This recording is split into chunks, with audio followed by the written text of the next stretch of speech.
अंतर सेवा संगठन कमांड नियंत्रण और अनुशासन अधिनियम 2023 के तहत नियम मंगलवार से लागू हो गए हैं।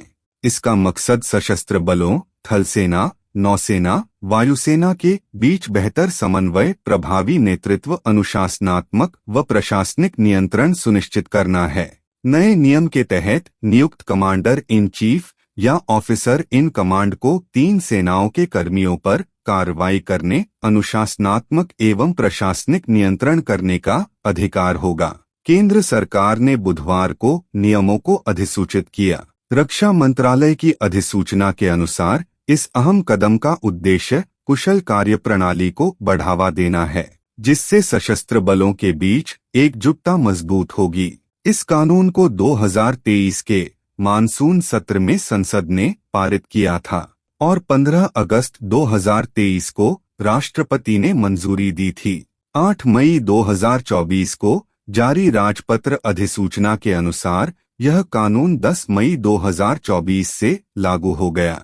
इसके बाद ISO को 27 दिसंबर 2024 के राजपत्र अधिसूचना के जरिए अधिसूचित किया गया। 27 मई से प्रभावी नए नियम सेना कानून 1950, नौसेना अधिनियम 1957 और वायुसेना अधिनियम 1955 के अधीन सभी कर्मियों पर लागू होंगे। इसका उद्देश्य सेवाओं में कमान संरचनाओं और अनुशासनात्मक तंत्रों को सुव्यवस्थित करना है।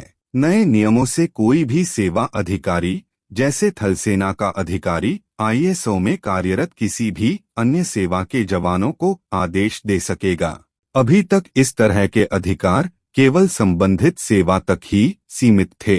ISO से जुड़े सभी कर्मी एक ही अधिकारी के तहत नियंत्रित हो सकेंगे।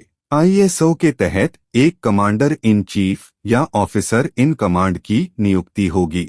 इसके पास अधीन सेवारत सेवा कर्मियों पर कमान और नियंत्रण रखने का अधिकार होगा। इससे संगठनों के अंदर अनुशासन और प्रशासन का प्रभावी रखरखाव सुनिश्चित किया जा सकेगा। यह सशस्त्र बलों की प्रत्येक शाखा पर लागू अद्वितीय सेवा शर्तों में बदलाव किए बिना हासिल किया जाएगा। नए नियमों से अनुशासनात्मक मामलों का शीघ्र निपटारा हो सकेगा। नया नियम से अनुशासनहीनता के मामलों में जल्द फैसला लिया जा सकेगा। अभी तक ऐसे मामले में 3 अलग अलग जगहों पर कार्यवाही चलती थी। अलग अलग जगहों पर कार्यवाही चलने से उसके परिणाम भी अलग अलग निकलते थे। इससे किसी अंतिम फैसले पर पहुंचने में समय लगता था, जबकि अब एक ही जगह कार्यवाही चलने से समय कम लगेगा।